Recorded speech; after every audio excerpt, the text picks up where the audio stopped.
We'll get started in 1 minute, everyone. Give time for people to join.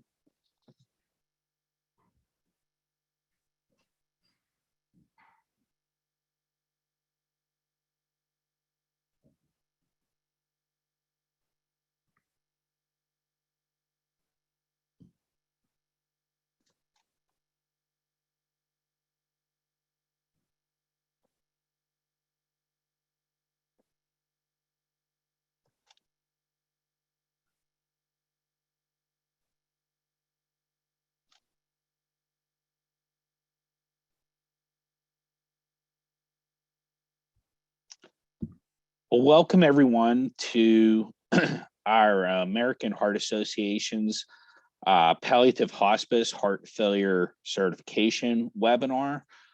This is a introductory webinar to our certification program. This webinar will be recorded and made available via email to registrants after the webinar, and for those who are attending currently, if you need to pass this along to your colleagues who may not have been able to join. My name is Steve Dental. I am the National Director of Certifications for the post-acute space, and am excited to provide this presentation to everyone about our program. Our key speaker today is going to be Dr. Rabia Malik. Dr. Malik is a board certified family physician, a fellowship trained geriatrician with a expertise in hospice and palliative medicine. She completed her residency training at the University of Southern California Keck School of Medicine and her fellowship at John Peter Smith Hospital. Dr. Malik has held academic appointments at UT Southwestern, University of Southern California, as well as UCLA Health. Dr. Malik has worked on the Reynolds Grant for the advancement of geriatric education of physicians across disciplines and has been an invited speaker at Peking Medical School in Beijing for her expertise. Currently, she's an associate medical director at Anthem, where her passion for evidence-based medicine and delivery of quality health care has become her mission. In her spare time, Dr. Malik is involved in charitable organizations such as Musin, serving as the Southern California chapter lead, which advocates to establish an inclusive and accessible environment for persons with disabilities. She also enjoys painting, cycling, and outdoor adventures with her family and her dog named Koya. We'll be turning things over to Dr. Malik in a second, but I really kind of wanted to give you a little bit of background on how we got to this point with regards to certification. Next slide.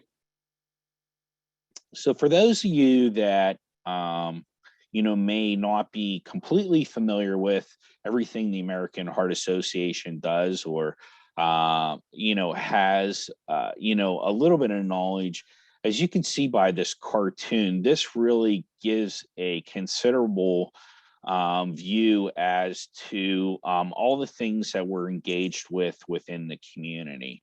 Whether it's providing funding to advance research, really working closely to improve health for everybody, especially with patients, but in general with the community itself, improving care at hospitals and now in the post-acute space, focusing on advocacy and public policy issues, really working with healthier workplaces, and increasing areas where we can be healthier individuals, such as physical activity and so on.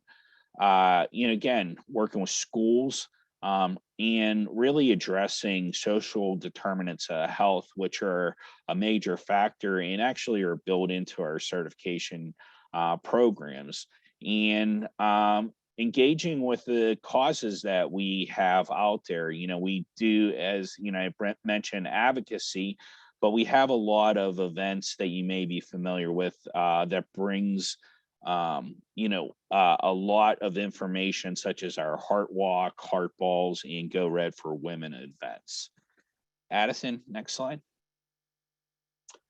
So why certification, and where does this play a role? For about 20 plus years, we've been involved with certifications, specifically on the hospital side of care. But we've really noticed the need for this to be approached in a more systematic area, such as working with the hospitals as they are discharging patients. I talked about combating social determinants of health, really focusing on the accountability that is necessary to do good quality improvement. Working with key stakeholders to ensure that this care across the continuum is following what is considered evidence-based medicine and best practice standards. And really, probably one of the biggest keys to having this success, as a system of care, is the direct consultation that the American Heart Association does with all aspects, with the hospitals, with agencies, with facilities that are out there, and really working towards a shared goal as we move forward. And again, validating the care that you're providing as an agency for palliative hospice care. Next slide. So at this point, I'm going to turn things over to Dr. Malik. She's really going to give some extensive information as to the background of the certification itself and go into a lot of details as to the requirements and benefits of the program. So Dr. Malik, please take it away.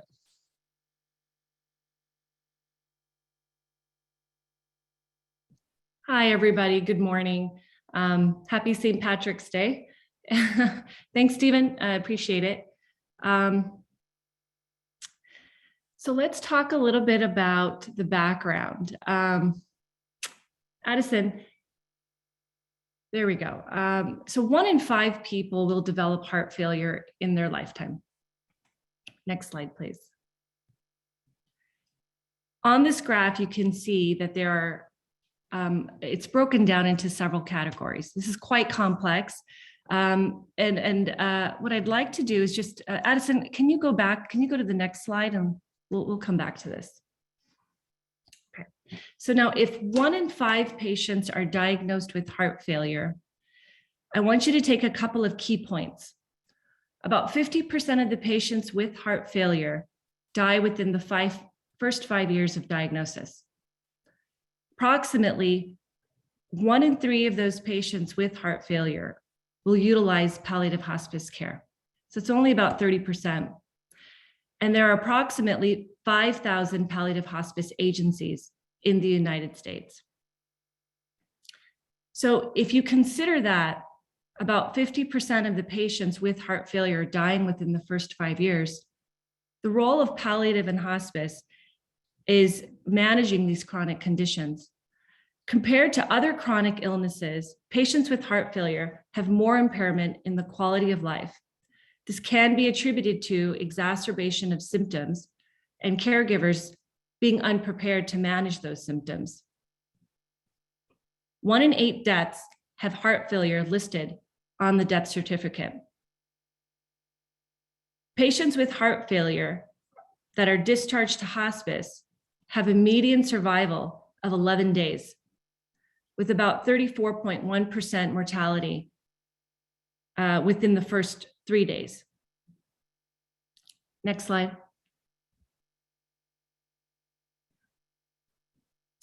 So what is certification? Next slide, Addison. Thank you. Certification is patient-focused, quality-orientated, and systematically applied. Certification is patient-focused. Patient care is at the core of everything that we do. Certification is a tool to help validate and elevate the quality of care that's being administered by the agency to the patient. Certification will be quality orientated, helps to ensure that the best care for your patient is delivered, and certification guides your heart failure program to provide the best quality of care through evidence-based guidelines. It should be systematically applied. Certification is approached through consistent care coordination across the continuum of care.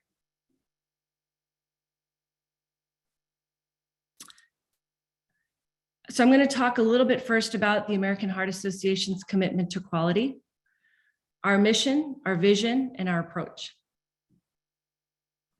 Our mission is to establish a standardized framework for palliative hospice agencies to validate that their heart failure program has met the requirement criteria for certification.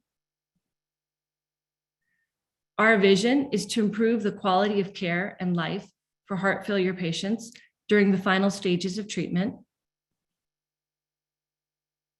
And our approach is to evaluate the agency's heart failure program against the certification requirements through, one, decision-making for heart failure programs driven by evidence-based guidelines, and two, high levels of commitment and oversight to instituting those requirements for the heart failure program.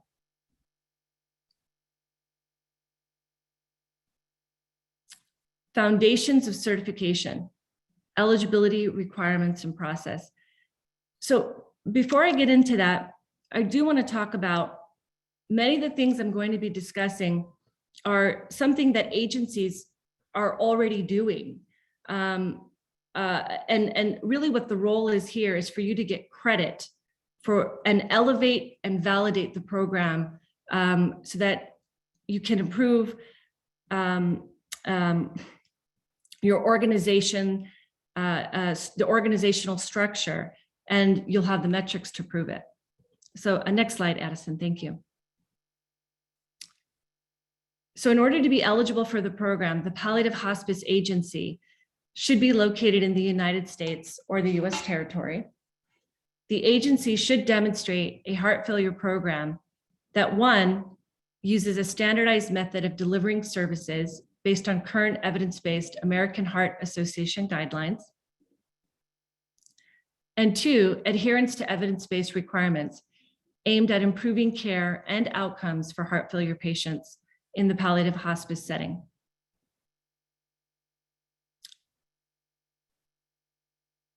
Certification requirements.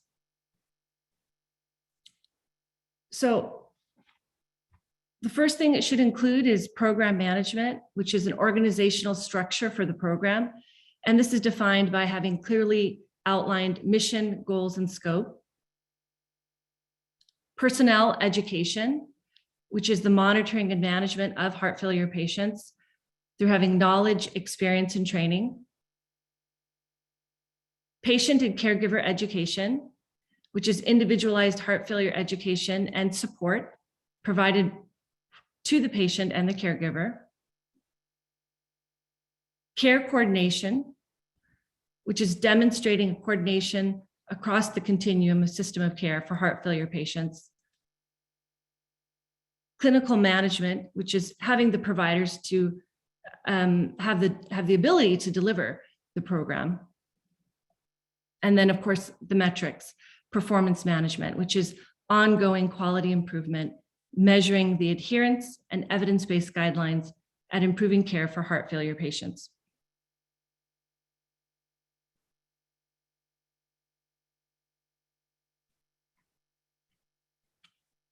So what are the benefits of the agencies participating in the certification program?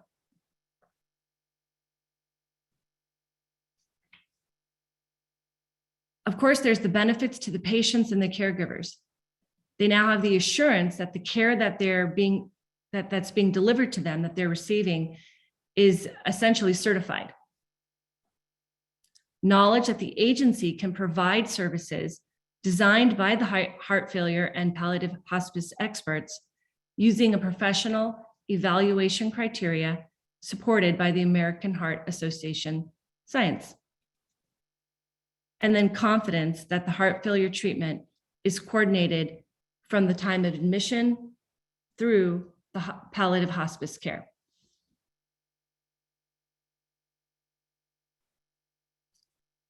What are the benefits for the agency? Well, it gives them an opportunity to promote an American Heart Association certification. Opportunities for increased and more timely referrals. Most importantly, being able to collaborate with other palliative and hospice heart failure certified agencies nationwide and using that as a resource. And then consultative services from the American Heart Association staff, helping you to develop the program.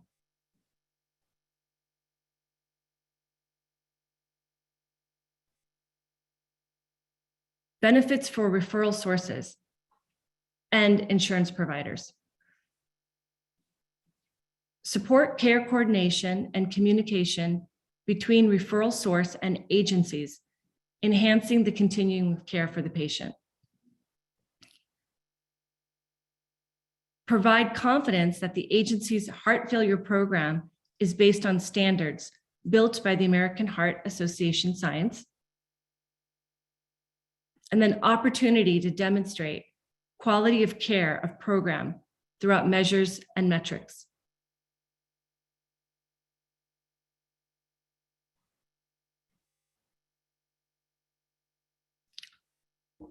So what are some next steps?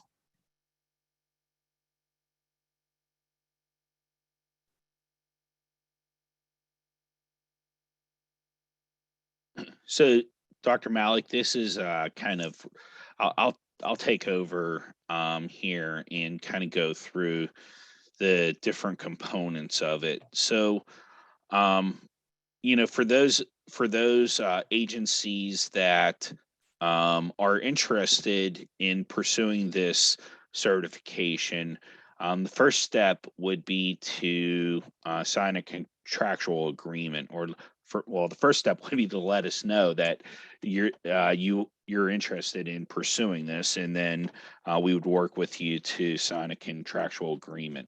For those that may not be aware, that the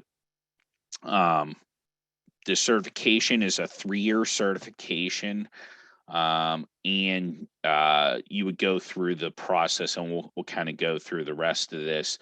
But once you become certified, it's 3 years, and then there's a annual check-in with the review team to continue to monitor. And as Dr. Malik shared, not only the initial data that you're presenting as part of being certified, but we require quarterly data submission into a portal. The next step along the way is a pre-certification prep, and it's to complete a gap analysis to really kind of go over the standards that Dr. Malik covered. And Addison, do you mind going back a couple of slides? I just wanted to kind of augment what I'm going to be talking about with pre-certification prep to where the standards were. Okay, here we go. So as Dr. Malik, alluded to with these different 6 pillars, as part of the pre-certification prep, what we do is provide you with a manual itself that goes into detail the sub bullets under each one of these standards. And really, we kind of work with you. And you saw that as part of the process, we provide you with the gap analysis. So, just to kind of give you a little bit more peek behind the curtain. So, program management in itself, and as Dr. Malik alluded to, is you have to make sure that there's oversight of the program, and that includes an interprofessional committee. Um, and we'll kind of walk you along what that means, who should be on that. That's all part of the manual itself, and how often the committee should be meeting on a regular basis. Um, in terms of your staff education, being able to for you to be able to track um, what educational offerings you have for your staff that focus specifically on palliative hospice care for the heart failure patient, and have an educational plan in place. This would include such things as education from an onboarding standpoint and continual compliance or annual education that you're providing to your staff that's taking care of those patients. And this would be a matter of which, as Dr. Malik alluded to, is have all these things in place. But it would be about figuring out, and narrowing down to specifically around heart failure. Um, Patient caregiver education, again, when doing the gap analysis, this really is focused in the things that you need to submit are examples of the education you're providing to your patients and or caregivers, and also how do you assess them for readiness and willingness to actually learn. So there's a lot of detail under each one of these in terms of bullet points. Care coordination is probably the most complex of these standards, in the sense of making sure that the handoff, whether from a hospital, skilled nursing facility, physician practice to your agency, is done in a seamless manner, and that there's good communication. Transitions of care with the heart failure patient is probably one of the biggest struggles, and we want to make sure that care coordination takes place, not only on the front end, but while the patient is under the agency's care, making sure there's good communication, with clinicians and entities. And then upon discharge, whether the patient,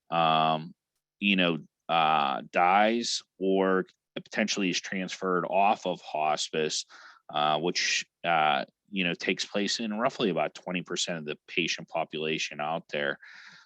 So we want to make sure that the same important information that you all received, upon intake, that you're providing that to a downstream provider, if they are discharged to that other agency, or potentially just to the primary care physician, or who may be coordinating care from that point on. As Dr. Malik alluded to, clinical management really is all about your pathways, or algorithms, order sets are all steeped in evidence-based medicine. So these are things that we're looking for you to have in place. And again, all these things are, if you want to say, managed or provided oversight by the program management team, the interprofessional committee, to ensure that these things are happening all the time. In performance improvement, we ask you to collect certain aspects of data for submission upon certification, a quarter's worth of certain performance measures and outcome metrics, and then submit them on a quarterly basis. We do realize if you want to say, at times, the lack of resources that are in the post-acute space. And trust me, we try to make this as user-friendly as possible, in that you're probably collecting a lot of this data already, and it's just a matter of filtering it out by heart failure patient population. So that's a lot of the components that go into the, if you want to say, the next steps from a pre-prep phase. And Addison, go back to that slide, please. So we help you walk through and complete your gap analysis and say, and you'll see with the gap analysis, what I just talked about is the principal aspect. Do I have this in place? Do we have this principally developed? And a majority of this stuff is, chances are, is going to be yes, but there may be things that you need to fine tune or you have questions about. And this is where, we collaborate and really work alongside you to make sure you have all the information that you need to submit for review. We have what is called a quality certification tool. That's the portal in which upon you moving forward with certification, that we have you enroll in this portal. And ultimately, this is where you're going to be uploading things such as your data, as I talked about, or documents that validate or provide evidence that you're doing certain things. So as we navigate through this process with you, the next component, whenever you feel that you're ready to go, is that we turn you over to the review team, and they ultimately will then go through your documents to make sure that you're meeting the standards according to the certification itself. A desk review can take a little bit of time depending on the volume of documents that you've uploaded. But then at that point in time, after they go through there, if there's no questions that need to be, or clarification need to be answered by the reviewer, then ultimately what will happen is a 90-minute virtual review via video is scheduled with you and your team. We ask for you to create a PowerPoint presentation. Usually that's the best means. Usually the PowerPoint should be about 35 minutes in length, and it really kind of paints a great picture of the work that you're doing, and kind of really augments what you've submitted through your desk review, but gives the reviewer a greater look into the what you're doing with your agency and all the great work. Chances are you'll be asked questions at that point in time by the reviewer, and then upon end of the review, what happens, the reviewer sends her recommendations to an expert work group that reviews his or her recommendations. And then ultimately, a lot of times it's within a week's time, then you'll receive an email that says, congratulations, you've been certified. And then you ultimately, that's the chance to celebrate with your staff. You're provided a marketing kit, includes different ways to promote your certification, such as a press release, email templates of working with your referral sources, and means by which, again, to promote the use of the heart check mark that you're able to get and utilize as part of being an American Heart Association certified palliative hospice agency. So that is really the certification process in, extensive kind of, I don't want to say detail, again, we can answer more questions. Like I said, the pre-certification prep is where probably most of your time is applied in making sure that you have things in place to upload to the reviewer. And once you reach that point, it's done in pretty rapid fashion with our certification or review team. Addison, next slide. So if you're interested, please shoot us an email at certification@heart.org. We also, when we talked about resources, there's great examples of things that we can provide, such as materials for patients and or caregivers, other means, for you, the professional. We would encourage you to join our healthcare network to actually access these resources. But this is also a phenomenal way to network with other experts across the country.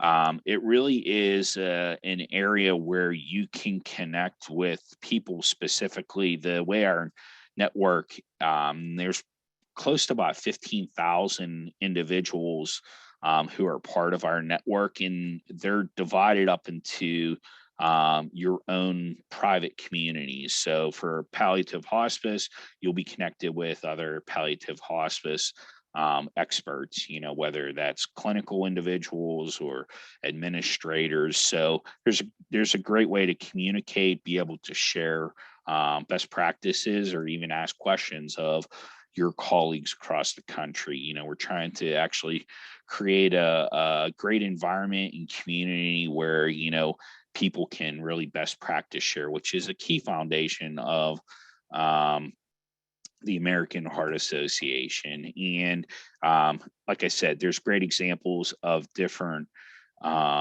things within on the healthcare network that can be utilized to help you meet certification if you don't already have it in place. Next slide. So I think this is where we're at the question and answer portion of this. Again, please type into the Q&A section or into the chat if you do have any questions, and hopefully we can go through them and clarify anything that you may all have. Okay, so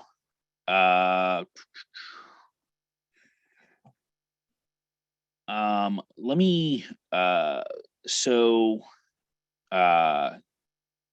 Dr. Malik, and this is a great question. I kind of wanted to share and get your recommendation on. So say an agency may not have heart failure protocols in order sets, or maybe very early on in the process of developing a heart failure program per se.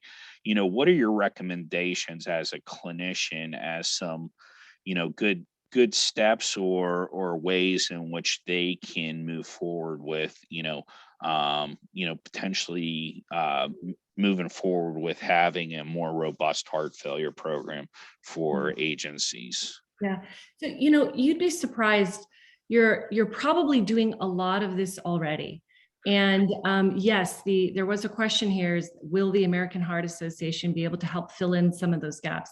And that's exactly what it is. It's a way to kind of structure and outline what you may already be doing. Histories, doing a pulse, doing advanced directives, appropriately classifying patients there in terms of the class of heart failure. Documenting what their LV function is, their medication, medications that might have drug-drug interactions. So a lot of these things you're already doing: daily weights, diet, for these patients. What the certification program does is help you with creating and organizing your structure. Patient education, again, is the core of managing these patients with recurrent exacerbations towards the end of life. But yes, there is definitely going to be a structure that can help, and that's also the benefit of certification, meaning you are going to have a network, a fantastic network of other agencies who are doing this, and tapping into those resources.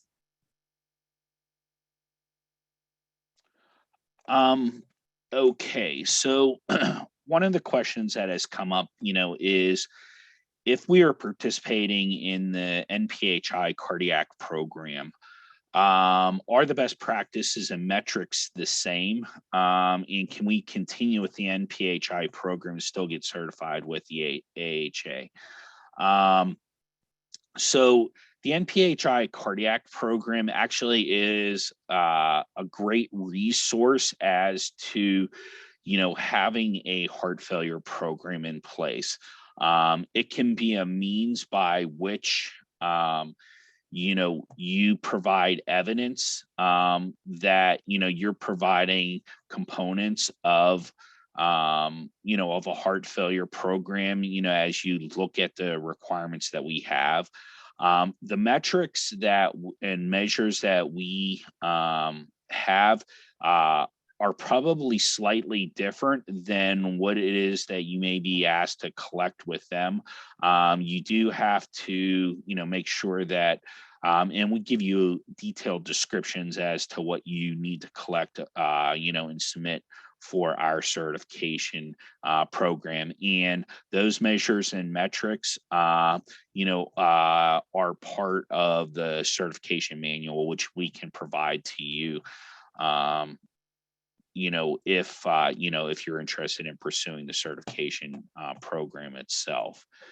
And another question that has come up is, do you have a list of providers who currently hold the AHA certification? So I'm gonna, kind of share. This is really our, if you want to say, kickoff introductory webinar to the program itself. The program, it was officially launched during Heart Failure Awareness Week, February the 16th. And we're currently working through with several of our pilot sites who helped not only develop the standards, but also test them out, to work with them to move them towards certification.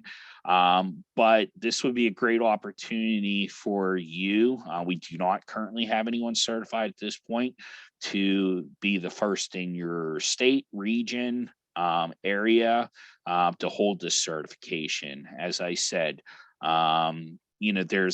there's even prior to the launch, there's been a lot of interest around this. So I would encourage you, if you do have interest, please reach out to us, and we'll work with you, alongside the process. Steve, there's a question here. Does the agency have to be palliative and hospice, or can it just be hospice care? I think. Yeah, go ahead. Yeah, I think, if you're delivering care to a hospice patient, you would fall under this category where having a structured program would benefit you. So I think absolutely. Yes. In the manual, talked about available for review prior to signing the agreement. Correct. We'll provide you, if you're interested, we'll provide you with the manual, and we can provide you with a gap analysis to give you an idea of where you may stand prior to signing the agreement. And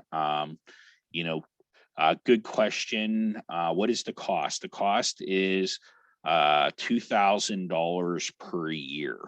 So over a 3-year period, it'd be $2,000 per year. Okay.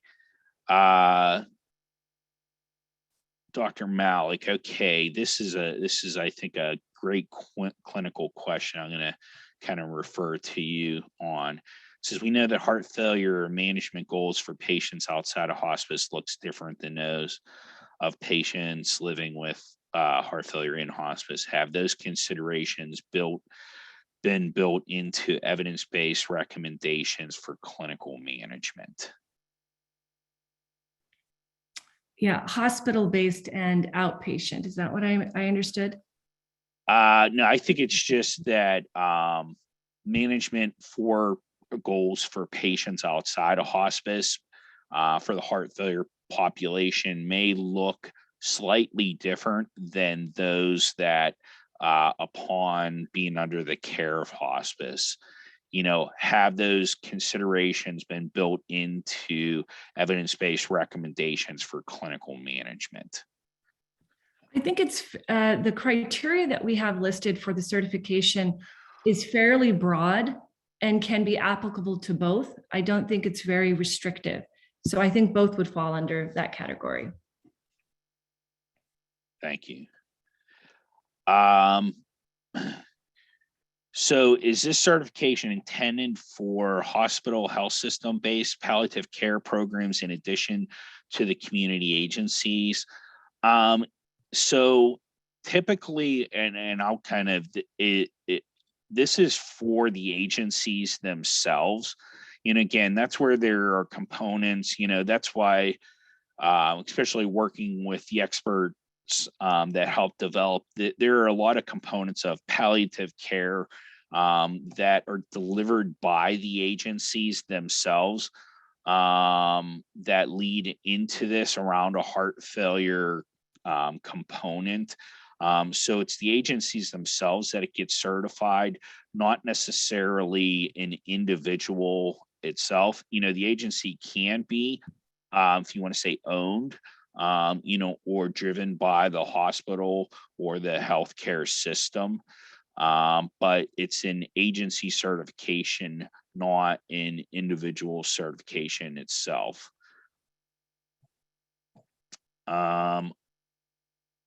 Any other questions?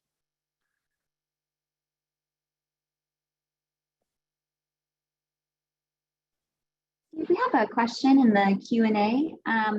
What are sorry. the metrics used to perform, or excuse me, used to measure performance, and what are the goals for those metrics? So, I'll kind of, without having the measures and metrics up in front of me, what we do is we provide a list of measures. And when I say a list, we kind of have a menu of measures. Right now, there are, like I said, we try to make this as user-friendly as possible. There are 4 measures that we have in place for the program, and we ask you to pick 2 of them. So that it's relatively simple, and it could be such things, as, does the patient have percentage of patients that have an advanced directive in place? Was a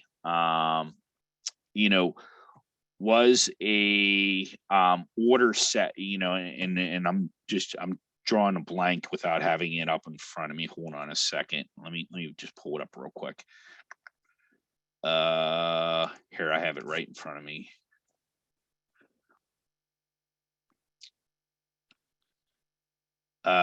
Use of a standardized care plan for the patient, percentage of patients that have that. Was patient self-care education administered?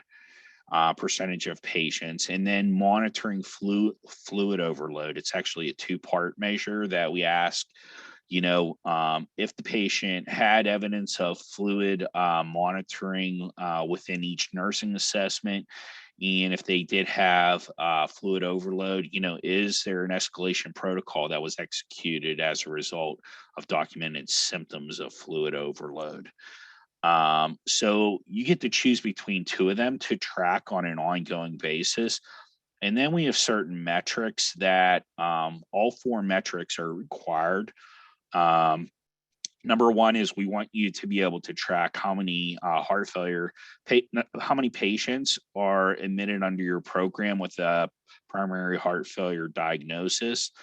What is your average length of stay? I think probably one of the things that, Dr. Malik really alluded to is how patients with palliative hospice care, especially heart failure patients, are so often admitted way too late in the process. And, if anything, our hope is that through national education, um, as part of the Heart Association, in utilizing all the work that you all are doing. So our hope is that, actually your length of stay may end up going up. Our hope is that we can get patients, appropriate patients referred earlier on in the process because it's such a key component. That's another metric we ask you to track is, are you having any readmission rates? And last but not least, we actually to have you track, how many live discharges versus those that patients that have died. And all four of those are required to be tracked. Dr. Malik, do you want to, not to put you on the spot, but, from your experience, you had brought up about, how patients need to be referred earlier on in the process. Yes, I mean, I think, by definition, to be eligible for hospice, it's the last 6 months of life. And as any hospice agency or anyone who works with those patients know, it's oftentimes much less time before they are, actually admitted, and we're able to provide that care. So, I'm hopeful as this awareness of what is hospice, what is palliative, and that transition of care from the last 2 to 5 years of life, then to the last 2 years, we really are able to hopefully define that much clearer. And I think if patients aren't going to be able to understand it, if clinicians don't understand it, and that's the mission of palliative and hospice medicine, is really to kind of bring that type of awareness. So I think the question was, I'm not sure what the question was. I think it's more of a fact, is that patients they're really not being transitioned when they should be. But I think by having this clearly laid out, it speaks to educating our staff, and then identifying those patients, and then educating patients so they themselves can advocate and say, hey, I see the benefits in being in this program, versus looking at it as a negative thing, which we know those are psychosocial barriers that we do need to overcome.